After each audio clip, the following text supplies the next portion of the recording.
телеканала «Итоги дня», в студии Надежда Саханская. Здравствуйте. В начале выпуска об основных темах. Якутия на пути к долголетию. За 5 лет в регионе показательно снизилась детская смертность. Республика уверенно движется к новым высотам благополучия. От благополучия к благодати в Якутию прибыл священный огонь из Иерусалима. Лампаду привезли во Всесвятский собор.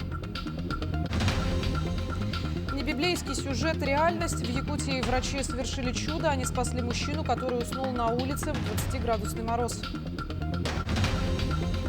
Уроженка Алекминского района отметила столетний юбилей. В честь знаменательной даты ей вручили почетный знак долгожителя.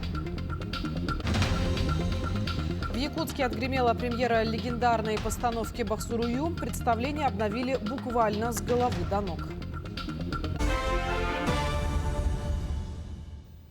Для предотвращения ледовых заторов в этом году проведут зачернение льда на 85 участках и распиловку на 7 участках в 15 муниципальных образованиях. На эти профилактические меры из федерального бюджета выделено 75 миллионов рублей, а все работы планируется завершить до конца апреля. По прогнозам синоптиков, вскрытие рек ожидается на 3-5 суток раньше нормы, при этом сохраняются риски образования заторов на участках рек Лены, Алдан и Колымы. Также в Якутии началась подготовка к уникальной речной операции по выводу кофердамов для строительства Ленского моста, который не имеет аналогов в российской практике. На координационном совещании Минтранса региона были определены ключевые этапы работы, график тренировок экипажей судов для обеспечения безопасности судоходства. Проект, включенный в нацпроект «Инфраструктура для жизни», реализуется в строгом соответствии с графиком. Параллельно на левом берегу уже идет армирование 5-й опоры моста. Якутия – один из лидеров в сфере креативных индустрий на Дальнем Востоке. Регион делает упор не только на добычу полезных ископаемых, но и на развитие науки. Это отметил глава республики на встрече с участниками программы «Муравьев-Амурский-2030». Айсен Николаев обозначил вектор развития на ближайшие десятилетия и подчеркнул, что во главе стратегии будет стоять человек. Основу также составит добыча минеральных ресурсов. Отмечу, что на стратегическую сессию съехались участники и эксперты из различных регионов России. Сам проект представляет из себя кадровую программу по подготовке управленцев для Дальнего Востока и Арктики. Сейчас идет разработка развития стратегии Дальнего Востока. Определены, так скажем, ключевые направления. Первое – это, конечно же, обеспечение транспортной доступности дальневосточных регионов, энергетическая безопасность, наращивание мощностей. Ключевая история здесь – это развитие технологического направления, это применение искусственного интеллекта, развитие и креативной экономики, и развитие кадрового потенциала. Обсуждение продолжается, и я думаю, будут выработаны интересные предложения, которые лягут в основу ключевого стратегического документа для Дальнего Востока. Подведены итоги первой пятилетки декады здоровья. С 2021 года в республике возвели свыше 100 медицинских объектов, в том числе новые здания кардиососудистого центра и онкологического диспансера. Об итогах в сфере медицины и о дальнейших планах расскажет Вероника Таюрская. В 2021 году Айсен Николаев поставил цель за 10 лет повысить среднюю продолжительность жизни якутян. Сейчас регион занимает лидирующую позицию на Дальнем Востоке и входит в число лучших в России. За 5 лет в регионе снизилась детская смертность до рекордных 2,3 промилле на 1000 детей. Сегодня все эти мероприятия, начиная от строительства новых объектов здравоохранения, подготовки квалифицированных кадров, закрепления медицинских кадров, особенно на наших малых учреждениях здравоохранения в отдаленных населенных пунктах, нацелены на достижение главной цели, которая определена стратегическим указом Айсена Сергеевича о развитии здравоохранения. Это достижение средней ожидаемой продолжительности жизни якутян в 80 лет к 2029 году.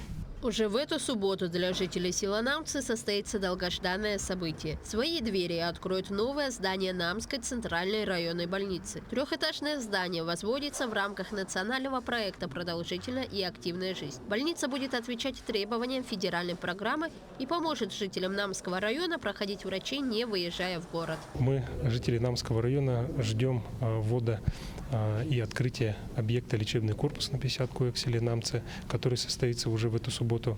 Лечебный корпус в своем составе имеет терапевтическое отделение, хирургическое, акушерско-гинекологическое и оснащенное всем необходимым медицинским оборудованием, рентген, УЗИ, эндоскопия. И в субботу мы должны этот объект уже открыть и будем принимать наших пациентов в новых современных условиях. Будущее за технологиями. Беспилотники встали на страже здоровья. Якутия стала первым регионом, запустившим доставку лекарств с помощью дронов. Они также смогут транспортировать биоматериалы для анализа в больницу. Инновационный проект МедБПЛА призван оптимизировать рутинные процессы и повысить уровень медицинских услуг. Пилотным маршрутом был выбран промежуток между Актюмским фельдшерским пунктом до Хангаласской районной больницы. Это доставка биоматериалов при помощи дронов вертикального взлета типа «Ласточки». Мы данный запуск произвели с села Актюмцы с ФАПа до Центральной районной больницы города Покровска. Данный проект является большим шагом в применении беспилотных летательных аппаратов в гражданских целях. Да? И мы намерены в будущем тиражировать данный проект на населенных пунктах, в районах республики. Я уверен, что это поможет нам усилить развитие экономики и доступности услуг для нашего населения. Будущая пятилетка ставит новые задачи. За эти годы Якутия планирует достичь планки ожидаемой продолжительности жизни 80 лет, снизить смертность от сердечно-сосудистых и онкологических болезней. Ожидается строительство 9 новых и модернизация одного старого объекта здравоохранения. Вероника Таюрская, Артумен Наговицын, Якутск. Закрыть больничный лист можно без очередей и долгих звонков. Сделать это очень просто через чат-бот в приложении «Макс». Пациент проходит авторизацию, указывает свои данные, выбирает специалиста и записывается в любое удобное время. После подтверждения записи придет уведомление с подробностями о предстоящем онлайн-приеме. Важно в назначенное время перейти по ссылке, которую направляет бот, иначе врач не сможет подключиться к звонку. При отсутствии медицинских противопоказаний электронный листок нетрудоспособности закрывают в удаленном формате. Сегодня жители республики активно пользуются онлайн-услугой. Очень удобно для пользования. Для этого нужно скачать приложение Макс и бот, установить чат-бот, который называется «Мое здоровье. Республика Саха-Якутия». То есть пациент не приходит на прием, да, он уже сидит в домашних условиях и для закрытия больничного листа записывается на прием к врачу. Уже работаем с 14 февраля 2026 года. Сейчас уже активно все записываются через, получается, это приложение, да, и через видеозвонок они закрывают больничные листы. Случай, который уже называют чудом медицины. Якутские врачи оживили пациента после 5-часовой клинической смерти. Заснувшего на улице в 20-градусный мороз вернули к жизни благодаря уникальной методике. Все подробности знает мой коллега Петр Васильев.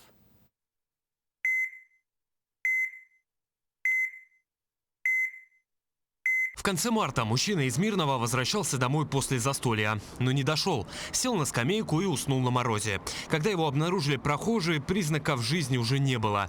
Бригада скорой помощи зафиксировала клиническую смерть. Отсутствовали пульс, дыхание и давление. На кардиограмме прямая линия.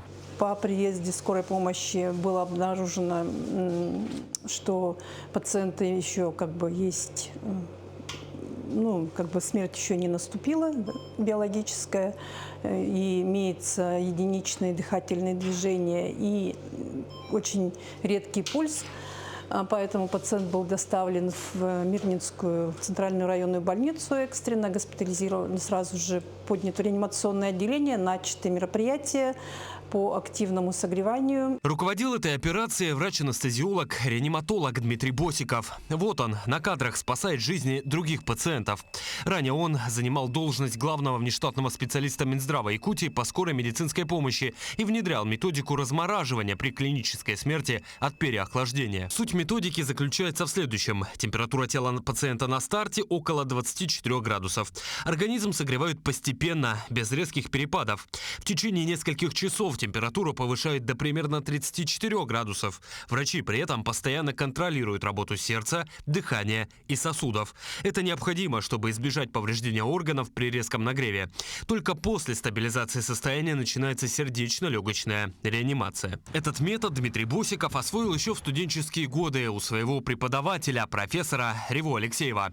На своем веку он избавил сотни пациентов от смерти и ампутации конечностей. Своего студента вспоминает с теплотой и признается, метод архисложный и требует соблюдения множества нюансов. Он у нас учился, мои лекции слушал. Он реаниматор, он проходит интернатуры и все это, они у нас же бывает. Чтобы изнутри разогревать, что надо, чтобы наружу отогрева не было. Если вот в комнате разогреваем, наружная поверхность будет отогреваться быстрее. Получилось, что минус на минус дал плюс, причем в буквальном смысле. На морозе из-за переохлаждения сердце остановилось. Однако низкие температуры замедлили обмен веществ в организме, защитив клетки мозга и других органов от гибели. Пациент все это время находился на искусственной вентиляции легких, конечно же. И далее, уже после того, как пациент был выведен из искусственной комы, пациент был в сознании у нас. Жизнь пациента удалось вернуть спустя 5 часов и 34 минуты после остановки сердца. Самый главный вопрос – последствия. Однако все жизненно важные функции были сохранены. Уже через 5 дней после лечения в стационаре пациента отпустили домой. Ну а сам случай в Мирном стал ярким примером того, что бывает, когда помощь приходит вовремя. Петр Васильев, Анна Васильева, Якутск, Мирный. С начала года в Якутии филиал фонда «Защитники Отечества» обработал более 400 обращений по медицинским и психологическим вопросам. Почти 70 подопечных прошли медицинскую реабилитацию. Более 270 человек получили помощь в организации амбулаторного и стационарного лечения. Еще свыше 70 – санаторно-курортное лечение. Диспансеризацию прошли более 290 ветеранов боевых действий. Психологическая поддержка оказана более чем 160 подопечным. Среди них ветераны спецоперации, а также семьи погибших и пропавших без вести участников СВО. Продолжается работа в рамках соглашения с Республиканским методическим центром психолого-педагогического сопровождения в части оказания психологической помощи детям погибших участников спецоперации. Для получения направления данный центр членам семей погибших необходимо обратиться к социальному координатору. Прием ведут опытные детские кризисные психологи. Имеется возможность выезда специалиста на дом. На третий день Светлой Седмицы в Якутию прибыл благодатный огонь из Иерусалима, одна из главных святынь православия. В Якутск святынь привезли в специальной лампе с соблюдением всех мер авиационной безопасности. По прибытии благодатный огонь привезли во Всесвятский собор, где вместе с прихожанами молебен провел архиепископ якутский Ленский Роман и глава Якутии Айсен Николаев. Напомню, каждый год в Кувукле и мраморной часовне над пещерой Гроба Господня происходит чудо схождения благодатного огня. После продолжительных молитв и ожидания чудесным образом загораются лампады и 33 свечи по годам земной жизни Иисуса Христа. Христос воскресе! Христос телене! Христос воскресе! Для меня храм Всесвятский очень близок. Он посвящен памяти наших воинов-якутян. И мы, конечно же, и сегодня, и всегда молимся о наших воинах, которые защищают наше Отечество, о тех из них, кто отдал свою жизнь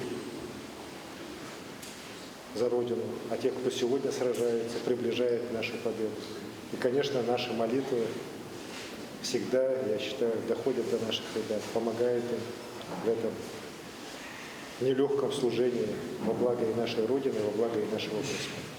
Для нас это особое знамение Божие.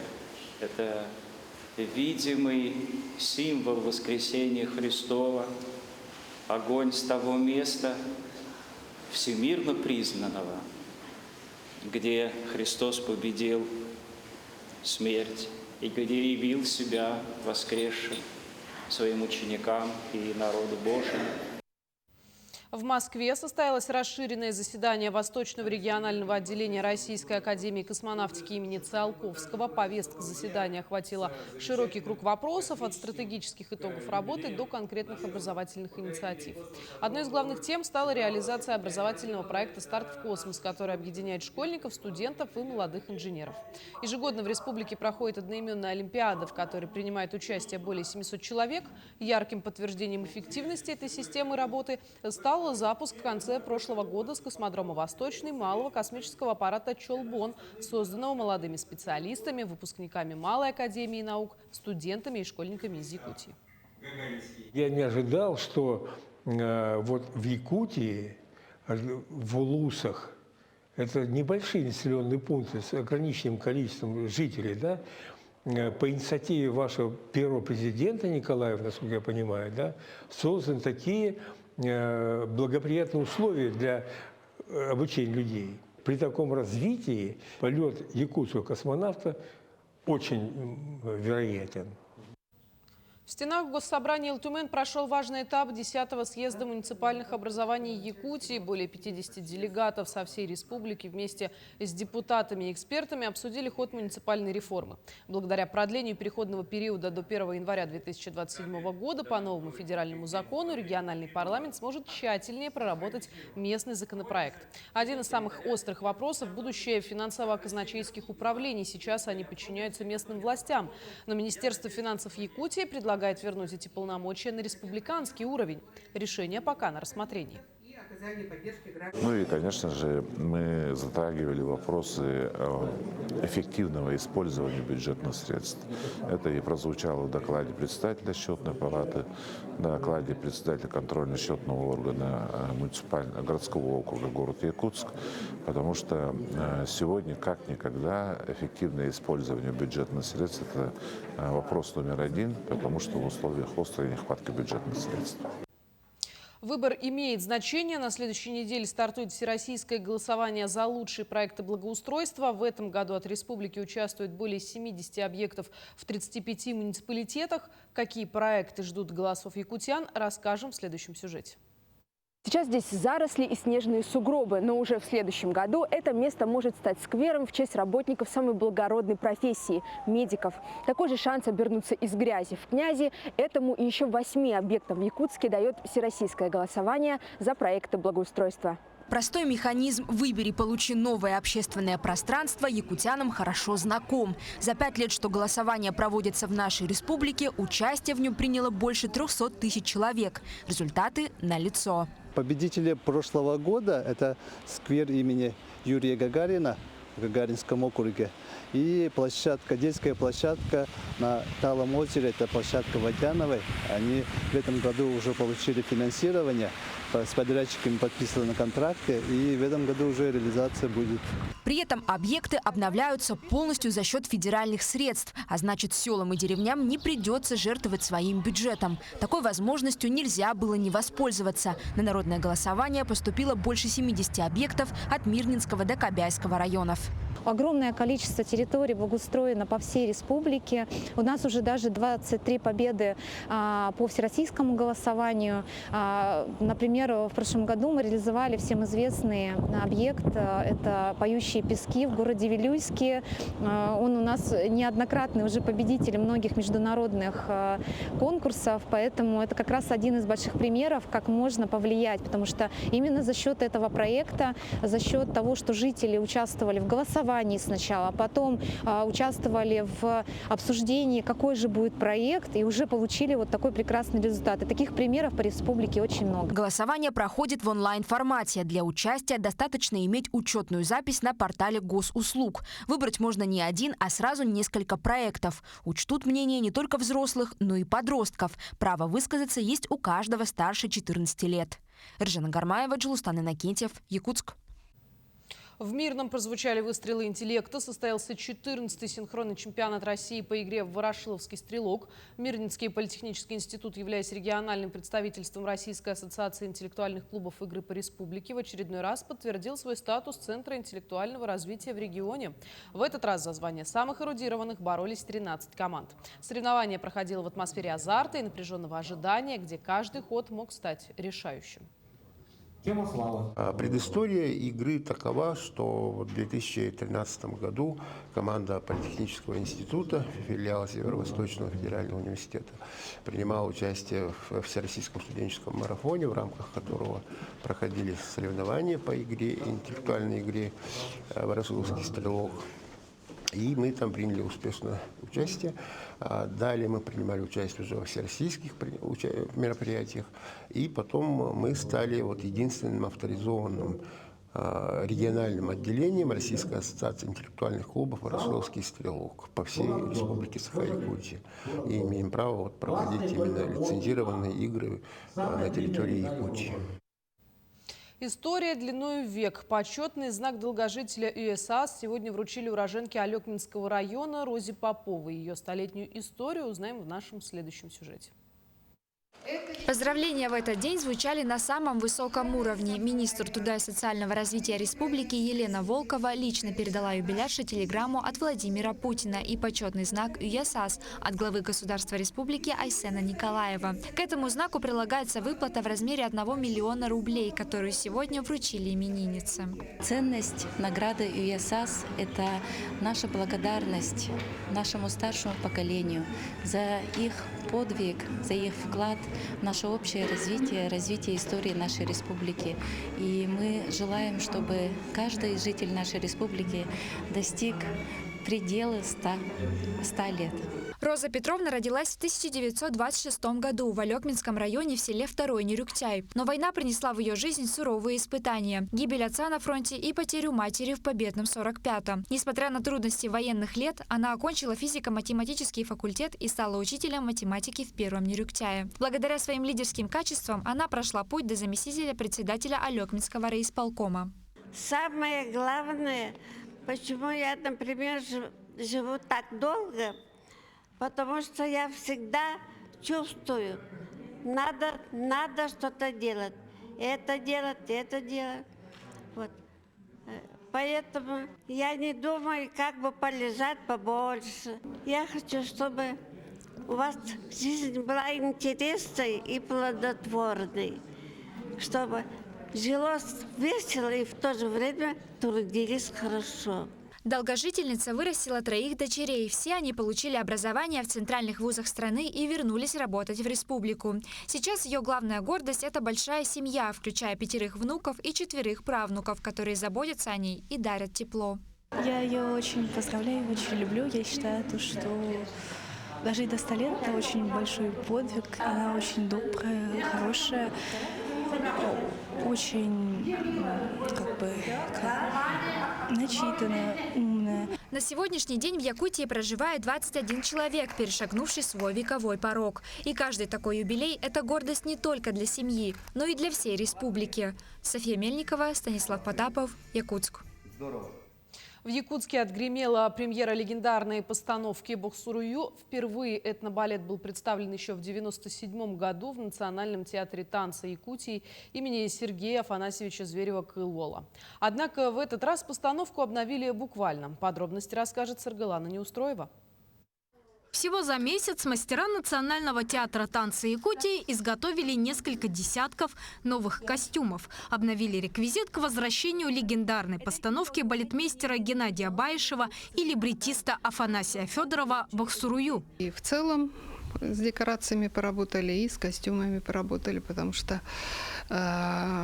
первая премьера прошла уже 30 лет тому назад почти. Основная часть костюмов, она сохранилась. Мы чуть-чуть колорит там разбавили другими цветами, чтобы побогаче смотрелось, и поэтому дополняли холода и рубашки, и платья в другом цвете. Сама постановка своего рода поклон корифеям якутского народного танца. В этом году и Баишев, и Федоров отмечают юбилей – 80 и 85-летие. И хоть премьера прошла, работа в театре кипит. Совсем скоро артисты отправятся в гастроли по России. Мы поедем по Читинской области, по Иркутской области и Бурятии. Везем 2 проекта. Это спектакль «Кыскыдан» и везем концертную программу «Якутия. Солнце вечной мерзлоты». Затем танцоры вернутся в Якутию и начнут подготовку к новому театральному сезону. Стартует он уже осенью и сулит зрителю множество впечатлений. В программу, конечно же, войдут танцы из Золотого фонда, который был поставлен танцами, который поставил Геннадий Семенович Баишев. А помимо этого, конечно же, будут всеми любимые отрывки из спектаклей, яркие, динамичные. Будут гости приглашенные. Самое главное, что и артисты на сцене молодые, талантливые звезды, отмечает Людмила Антипина. Может быть, поэтому постановки театра все больше привлекают такую юную аудиторию. Сарглана Неустроева, Артумен Наговицын, Якутск. Таким увидели этот день наши корреспонденты. Я с вами прощаюсь. До встречи в эфире.